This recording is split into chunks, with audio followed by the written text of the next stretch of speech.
नमस्कार जी, मैं दीपक कोहली। सबसे पहले मैं आपका जयदीप पत्रिका में स्वागत करूँगा। उसके बाद मैं आपसे आपका थोड़ा-सा परिचय जानना चाहूँगा। कृपया अपना परिचय बताइए, उसके बाद हम अपनी वार्तालाप को आगे बढ़ाते हैं। Thank you. मेरा नाम उमा है। जी। मैं एक्चुअली वेस्ट बंगाल से बिलोंग करती हूँ, लेकिन आफ्टर मैरिज मैं यूपी में गाजियाबाद में रहती हूँ। जी। और मैं प्रोफेशनल तो नहीं हूँ, बट मैं एज अ हॉबी मैं आर्ट एंड क्राफ्ट को फॉलो करती हूँ। जी।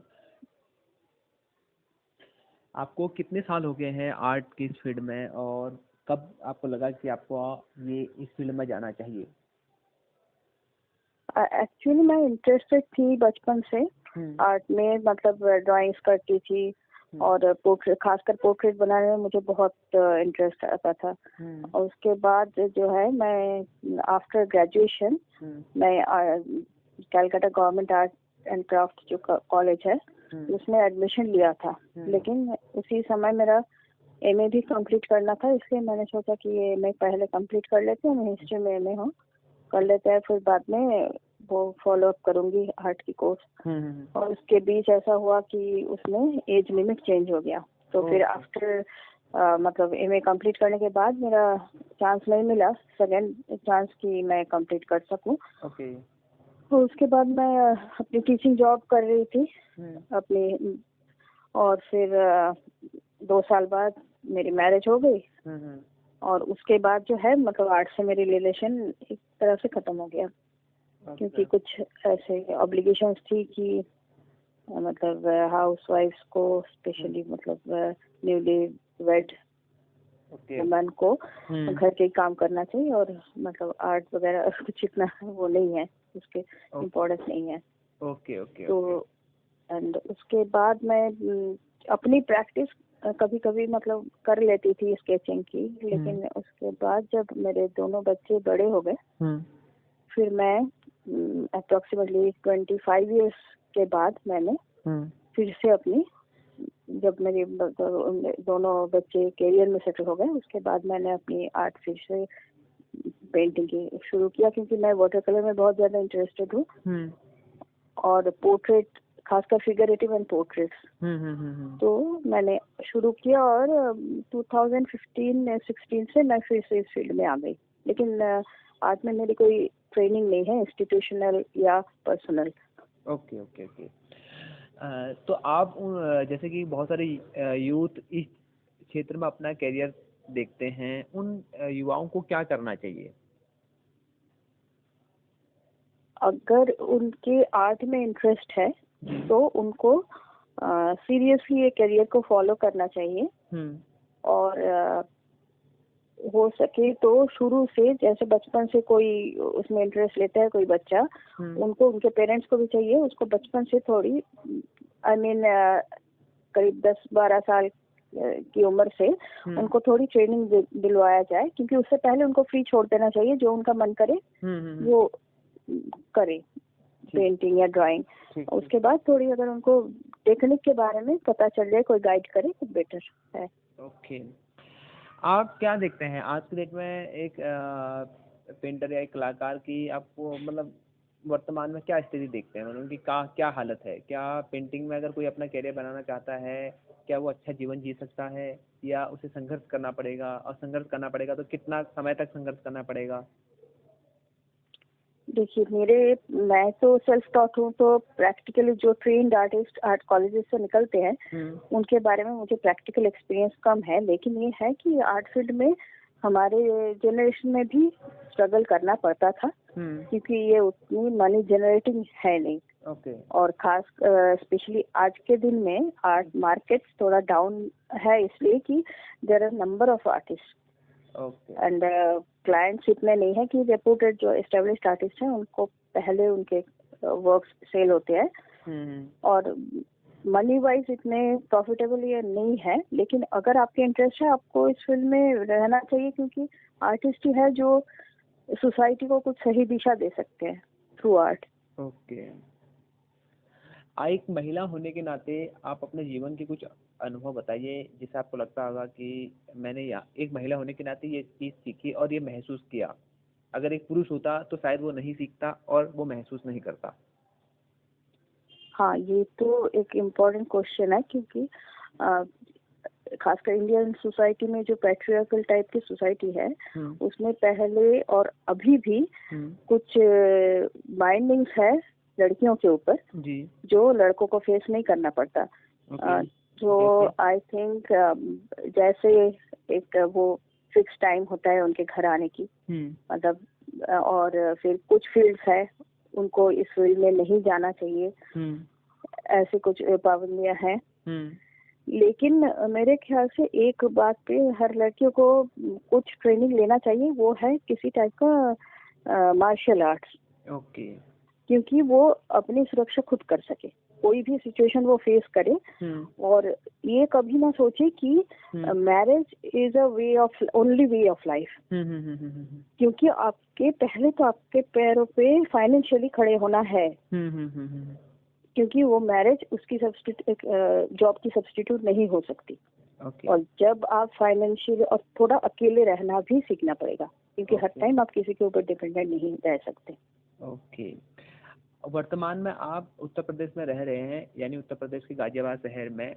उत्तर प्रदेश में आए दिन रेप घटनाएं होती हैं और पूरे देश में होती है। वैसे मैं एक जानना चाहता हूँ, अगर एक जो रेप घटनाएं होती है उन पर आपका क्या विचार है? मतलब आप उन्हें कैसे रोक सकते हैं? कोई एक स्टेप का प्लान आपके दिमाग में हो कि नहीं सरकार को ये कदम उठाना चाहिए या महिलाओं को ये कदम उठाना चाहिए? देखिए, सबसे पहले जो घर से, फैमिली से शुरू होती है। कभी भी आप लड़के को कमजोर मत सिखाइए कि आप कमजोर हैं, या ये मत बोलिए कि आपकी फिजिकल मतलब आपके वर्जिनिटी पे आपकी सारे इज्जत डिपेंड करती हैं। ओके। हाँ, अगर रेप होता भी है कहीं, वो तो एक बैड सिचुएशन है, लेकिन वो आपके लाइफ एंड डेथ सिचुएशन नहीं है। उसका आपके रेपुटेशन पे कोई आंच नहीं आना चाहिए, और पेरेंट्स को भी आगे आना चाहिए कि अपने लड़कों को सिखाए कि जितनी इज्जत वो एक ह्यूमन बीइंग को देते हैं अपने फ्रेंड्स को जो मेल है, उतना ही एक लड़की को भी देना चाहिए। और जैसे आप अपनी सिस्टर को ट्रीट करेंगे, other girls should be treated like that. Okay. तो घर से ये ट्रेनिंग शुरू होनी चाहिए। अगर मैं सीधे उसमें बोलूँ, शब्दों में बोलूँ, तो आपका कहने का मतलब यह है कि बेटे को पढ़ाओ बेटी बचाओ, ये आपका कहने या का बेटे को सही पाठ पढ़ाओ। हाँ, बेटे को पढ़ाओ और बेटी बचाओ, आप ये कहना चाह रहे हैं? बेटी बचाओ और बेटी को अपने आप को सक्षम, बेटी को सक्षम बनाओ क्योंकि अपने आप को बचा सके। ओके।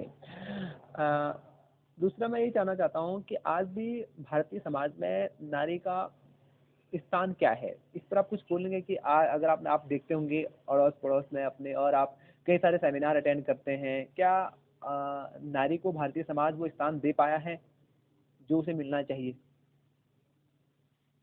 देखिए, बाकी कुछ कंट्रीज में से अगर आप वर्ल्ड वाइड सिचुएशन देखें तो कुछ कंट्रीज है जिससे Indian women are better than these countries.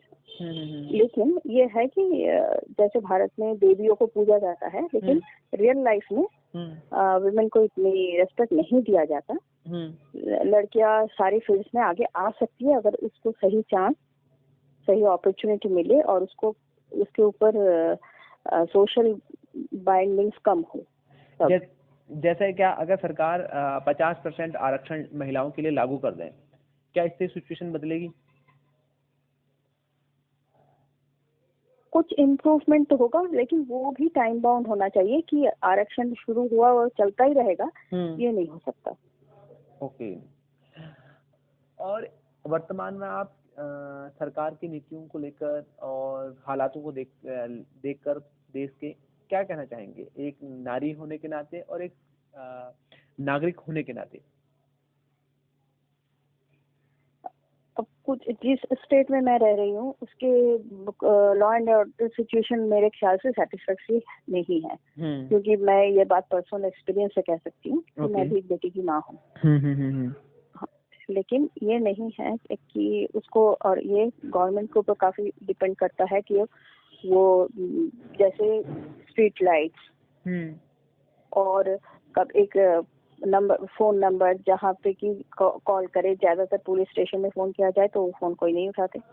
तो ये एक इमीडिएट रिस्पांस कहीं से होना चाहिए गवर्नमेंट की तरफ से कि अगर कोई ऐसा सिचुएशन बने तो लड़कियों को हेल्प मिल सके। Okay okay okay. तो आपके कहने का मतलब ये है कि भारत सरकार को या अन्य प्रदेशों के सरकारों को इस चीज के लिए जैसे कि महिला हेल्पलाइन नंबर एक स्टेप का वो करना चाहिए जिससे इमिडिएटली रिस्पांस मिले। हाँ। और इसके अलावा आप क्या कहेंगे, जैसे कि अभी वर्तमान में हमारी सरकार क्या कर रही है, निजीकरण कर रही है, बड़े बड़े सरकारी संस्थानों का निजीकरण कर रही है। आप इसका एक नागरिक होने के नाते और एक कलाकार होने के नाते आपका एक दायित्व बनता है कि सरकार के इस फैसलों को देखकर अपनी एक राय रखना। क्या राय रखते हैं आप इस पर? ठीक है, मेरी अपनी राय जो है, ये जो सारी जो प्राइवेटाइजेशन हो रहा है जी, वो इकोनॉमिक सिचुएशन के लिए अच्छा नहीं है। क्योंकि जिस रेट में ये बढ़ रहा है ये अच्छा नहीं है, क्योंकि ये इससे जो सिटीजन्स है ना उनके ऊपर फाइनेंशियल बर्डन और बढ़ जाएगा। ओके। और आपने अपने जीवन काल में कुछ एक ऐसा अनुभव जो आपको लगा हो कि मुझे सभी के साथ शेयर करनी चाहिए जिससे 10 लोग प्रेरणा ले सकते हैं, कुछ ऐसी बात घटना हुई हो आपके साथ? एक्चुअली जो मतलब एक महिला होने के नाते, मतलब कभी तो मैं गर्ल चाइल्ड ही थी, तो उसके ये है कि पेरेंट्स को चाहिए कभी भी किसी बच्ची के साथ बहुत फ्रेंडली रिलेशन रखे, उसकी वो जो कह रही है उसको बहुत सीरियसली ले, उसको अच्छे और बुरे लोगों से, जो अच्छे और बुरे जैसे टच कह सकते हैं, बिहेवियर कह सकते हैं, उसकी शिक्षा दे, उसको उसकी जानकारी उनको दे, और जैसे अपने बेटे को ट्रीट करते हैं बिल्कुल सेम स्टैंडर्ड उनके बेटी के लिए भी रखें। और एक कलाकार होने के नाते आप पेंटिंग करते हैं, तो अब युवा अपने पेंटिंग के क्षेत्र में अपना करियर बनाना चाहते हैं, उनसे आप क्या करेंगे कि क्या कहना चाहेंगे कि आपको पेंटिंग करते वक्त अकेला रहना चाहिए, या आप पेंटिंग करने के लिए किसी पहाड़ी पर चले जाइए, या आप पेंटिंग करने के लिए एक अलग रूम बना लीजिए, इस टाइप की कोई सलाह देना चाहेंगे? नहीं, वो तो हर आर्टिस्ट की एक पर्सनल चॉइस होती है। हाँ। जिनको जो सिचुएशन में पेंटिंग करना अच्छा लगता है, जो अपनी चॉइस होती है, हाँ। वो उनके लिए सही है, क्योंकि आजकल स्टूडियो पे अफोर्ड करना सबके बस की बात तो है नहीं। और हाँ, ये मतलब जो लैंडस्केप पेंटिंग करते हैं, जो आउटडोर पेंटिंग करते हैं, उनके लिए तो कहीं अच्छी जगह, और हाँ ज्यादातर आर्टिस्ट एकांत और साइलेंस पसंद करते हैं। तो अगर वो मिल जाए तो अच्छा है। Okay okay okay. तो आप इसका अभी क्या देखते हैं कि पेंटिंग में जो युवा अपना करियर बनाना चाहते हैं, आपको भी लगता होगा, आप पेंटिंग करते हैं, आपको लगता होगा कि नहीं, हमें अब कुछ चेंज करना चाहिए, जैसे वर्तमान की सिचुएशन को पेंटिंग से दिखाना चाहिए, या फिर कुछ पुरानी चीजों का अपनी कला संस्कृति को दिखाना चाहिए जिससे हम बेहतर कर सकते हैं, बेहतर समाज को दे सकते हैं, कुछ स्टेप का लगता है आपको? हाँ, लेकिन ये है कि अपने संस्कृति को बिल्कुल दिखाना चाहिए, लेकिन भारतीय संस्कृति ऐसी है जो सबको लेकर चलना है। उसका मूल जो मैसेज है यही है। कभी आपकी आर्ट कभी इस चीज का अगेंस्ट ना जाए, और डिवीजन के तरफ ना जाके यूनिटी की तरफ जाए, क्योंकि इंडिया का यही है कि यूनिटी इन डाइवर्सिटी। तो डाइवर्सिटी को दिखाए, लेकिन उसमें जो बेसिक यूनिटी है उसको पहले दिखाए। नहीं तो आजकल जो सोशल सिचुएशन है उसमें ये हमारी ये ट्रेडिशन, मतलब जो जैसे पेट्रियोटिज्म का जो अल्ट्रा नेशनलिज्म कहते हैं, आजकल वो उसकी बहुत चर्चा हो रही है, ज्यादातर लोग उसी में जा रहे हैं। लेकिन ये एक्चुअली अच्छा नहीं है फ्यूचर के लिए। ओके। और ये है कि जो सोसाइटी को आर्टिस्ट या राइटर उनके जो लेखन है या पेंटिंग्स है, उनके थ्रू जो उनके पास मैसेज पहुंचता है वो बहुत इफेक्टिव होता है। तो आर्टिस्ट को चाहिए कि सिर्फ एंटरटेनमेंट के लिए पेंटिंग ना बनाए, कुछ उसमें मैसेज रखें। ओके, मतलब जैसे जिस प्रकार से लेखकों को भी अपने लेखन क्रिया में एक स्टेप का मैसेज देना चाहिए जिससे समाज में परिवर्तन आए, समाज में जागरूकता फैले, ऐसे आप कहना चाहते हैं कि जो भी बिल्कुल जो सुपरस्टिशन है जी, और जो मतलब ट्रेडिशनल है लेकिन लॉजिकल नहीं है, उसको हटाने के लिए उनको प्रयास करनी चाहिए। ओके। बहुत अच्छी बात। अगर कोई इस टाइप का आप समाज को मैसेज देना चाहें, जो आपको लगता है व्यक्तिगत तौर पर आप देना चाहें हमारी पत्रिका के माध्यम से। जी, मेरी मैसेज तो यही रहती है कि आप रैशनल बनो, सुपरस्टिशियस मत बनो। आप ट्रेडिशन के नाम पे जो चले आ रहा है वो सही है या गलत है, पहले अपने मन में विचार करो, फिर उसको मानो या नहीं मानो, वो आपकी पर्सनल चॉइस है। और दूसरी बात ये है कि secularism is a perfect thing for India, कि आपकी अगर कोई धर्म विश्वास है, कोई भी विश्वास है, वो आपकी अपनी पर्सनल है, वो किसी और के ऊपर इम्पोज ना करें, और ये पब्लिक ग्राउंड में ना लाए। वो आपके घर के लिए ठीक है। क्या आपको कुछ ऐसा वर्तमान सरकार की नीतियों को देखकर ऐसा लगता है कि जब से वर्तमान की सरकार आई है सत्ता पर, उसमें कि देश में कुछ इस टाइप का माहौल बना है जिससे लोगों के अंदर एक डर टाइप का या एक अलग भावना, एक कट्टरपंथी या एक ऐसा सोच आने लग गया है कि नहीं हम उनसे बड़े हैं या हम इस धर्म के हैं, इस जाति के हैं, इस टाइप का कुछ सोच आया है? इस पर आप कुछ कहना चाहेंगे? हाँ, मैं ये आप जो कह रहे हैं मैं इसको सपोर्ट करती हूँ कि मैं सोचती हूँ जो करंट गवर्नमेंट है उसके आने के बाद जो जितना प्रोग्रेस हुआ था इंडिया का, वो काफी पीछे जा चुका है। क्योंकि रिलीजन के बेसिस पर इतनी डिफरेंसेस क्रिएट करना और क्लैशेस होना, ये अच्छी बात नहीं है। क्या भारत के लोगों को ये नहीं समझना चाहिए कि वर्तमान में अन्य देश हमारे से बहुत ऊपर हैं, चाहे अमेरिका हो, इंग्लैंड हो, जापान हो, जर्मनी हो, और हम आज भी हिंदू मुस्लिम जाति भेदभाव के इर्द गिर्द ही राजनीति कर रहे हैं? हाँ, ये क्योंकि पॉलिटिक्स, हमेशा लोग पॉलिटिक्स दूसरों के भलाई के लिए नहीं करते। ये नहीं सोचते कि elected leaders are elected for serving the population, है ना, सर्विंग द सिटीजन। वो तो अपने फायदे के लिए पॉलिटिक्स में आते भी हैं, और अगर इलेक्शन जीत जाए तो अपने फायदे की सोचते हैं, दूसरों की नहीं। तो ये बात तो चेंज होनी चाहिए। और ऐसा एक मत है, मैंने भी किसी लेखक और किसी विशेषज्ञ से बात सुनी, उन्होंने मुझे बताया कि हमें ऐसा होना करना चाहिए या हमारे देशवासियों को ऐसी मांग करनी चाहिए कि जितने भी नेता हैं उनके एक टाइम पीरियड रख दो, या 2 बार या 3 बार वो नेता चुनाव लड़ेगा, चाहे वो हारे या जीते, उसके बाद उसकी एक योग्यता रख दो कि जब वो उस योग्यता को पास करेगा तभी वो चुनाव लड़ेगा। क्या इस पर आप सहमत हैं? आपको लगता है कि किस टाइप का एक पॉलिसी सुप्रीम कोर्ट को या भारत सरकार को लेके आनी चाहिए? बिल्कुल मैं इसे सपोर्ट करती हूँ। एक एज लिमिट भी, मेरे ख्याल से एक एज, मतलब बहुत ही एक्सेप्शनल केस ना हो तो एक एज लिमिट भी होनी चाहिए पॉलिटिक्स में रहने के लिए, क्योंकि सभी जॉब के लिए आपके एज लिमिट होते हैं। हाँ, और कुछ संविधान के लिए आपको लगता है कि संविधान में कोई चेंज आना चाहिए भारतीय संविधान में जो वर्तमान की जरूरत है? जैसे शिक्षा नीति में भी हमारे भारत सरकार चेंज लेके आई है, नया पैटर्न लेके आई है। हाँ, शिक्षा नीति, मतलब ये जो एजुकेशन पॉलिसी नहीं आई है उसके बहुत डिटेल में तो मैंने अभी तक नहीं पढ़ी है, लेकिन उसके कुछ अच्छे पॉइंट्स हैं। लेकिन बाद में जाके एक डर है कि ये एजुकेशन भी प्राइवेटाइज होने की दिशा में तो नहीं जा रहा। क्योंकि आपको मतलब यही एम रहता है कि सभी बच्चों को शिक्षा मिले। अगर ये भी प्राइवेटाइज हो गया तो वो तो नहीं हो पाएगा। क्योंकि काफी इम्पोर्टेंट, मतलब कुछ सेक्शन जो मतलब सिलेबस से कट ऑफ कर दिए गए हैं, उसमें कुछ ऐसे पॉइंट्स थे जो बच्चों को जानना, पढ़ना और समझना चाहिए। लेकिन अब वो नहीं रहा, स्पेशली सीबीएसई सिलेबस में वो अब रहे नहीं। क्या वर्तमान में जो भारत सरकार है उसकी नीतियां, मतलब सरकार कई सारी योजनाएं लागू करती है, मगर वो आम जनता तक पहुंचने तक ही पहले ही खत्म हो जाती है? आपको ऐसा लगता है कि वो नीतियों को सही से लागू नहीं करती है या फिर सरकार जल्दबाजी करती है? नहीं, देखिए ये करंट जो गवर्नमेंट है इसके ये तो प्रॉब्लम है ही।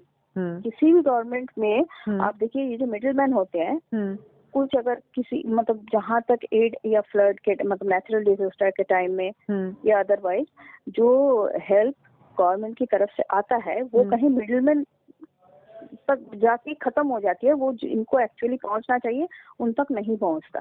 तो ये सिस्टम थोड़ा ट्रांसपेरेंट होना चाहिए, और कि मतलब कहाँ पे जो अलॉटेड फंड है वो कहाँ पे या कैसे खर्च हो रहे हैं, ये बहुत ट्रांसपेरेंट होना चाहिए ये सिस्टम। ओके।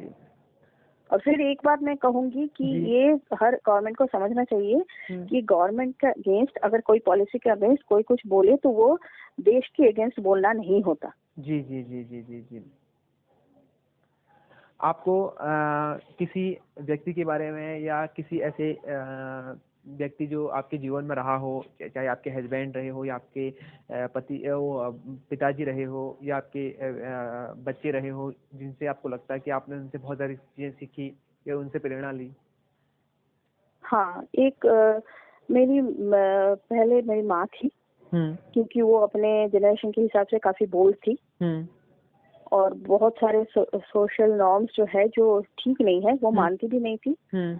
और दूसरी है मेरी बेटी, अपनी बेटी, जो मतलब उसकी थिंकिंग इतनी रैशनल है, इतनी मैच्योर है कि मैंने उससे बहुत कुछ सीखा है, और वो एक मतलब सोशल सर्विस के हिसाब से भी बहुत काम करती है। तो उसमें मैं हेल्प करके मुझे लगता है कि मैं लकी हूँ कि मुझे ऐसी बेटी मिली है। ओके। उनके लिए कुछ कहना चाहेंगे, 4 शब्द, या फिर कुछ अपने पेंटिंग के माध्यम से अगर आप कुछ कहना चाहेंगे तो पेंटिंग आप हमें फॉरवर्ड कर सकते हैं। ओके, मैं मेरी पेंटिंग में खासकर मैंने जैसे बड़ी हुई है, मैं थोड़ी इंट्रोवर्ट टाइप की थी, और मैंने स्टैंडर्ड लिविंग स्टाइल कैसी है इंडियन सोसाइटी में महिलाओं का, ये मैंने देखा है। उनको क्या क्या मतलब स्ट्रगल करनी पड़ती है, ये मैंने देखा है। तो ज्यादातर मेरी पेंटिंग्स में यही बात आती है, मतलब ज्यादातर मेरी पेंटिंग की subject women and their struggle ही होती है।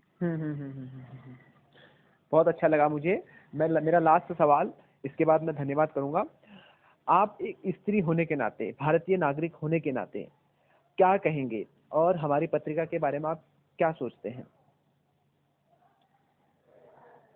ये एक मतलब आपकी जो है पत्रिका वो मुझे काफी प्रोग्रेसिव, फॉरवर्ड लुकिंग लगता है। ये सोसाइटी के लिए बहुत अच्छे काम कर रही है। आप जो मैसेजेस देते हैं इसमें, तो ये इंडियन सोसाइटी की प्रोग्रेस के लिए काफी लाभदायक होगी। और इंडियन सिटीजन, एक तो किसी कंट्री के सिटीजन बनना वो डिपेंड्स अपॉन योर बर्थ, लेकिन इंडिया में बहुत सारे पॉजिटिव, इंडिया में नेचुरल ब्यूटीज जो है उसके लिए, या इंडिया की कल्चरल जो यूनिटी एंड डाइवर्सिटी जो है वो मुझे बहुत अच्छी लगती है। I am proud being an Indian, but I am not happy with the situation, current situation in the society.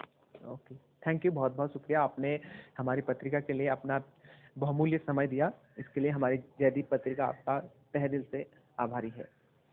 मैं भी थैंकफुल हूँ क्योंकि आपने ये मुझ तक पहुँचे और ये सब सवाल पूछे, मुझे बोलने का मौका दिया। Okay, thank you. Thank you. Welcome.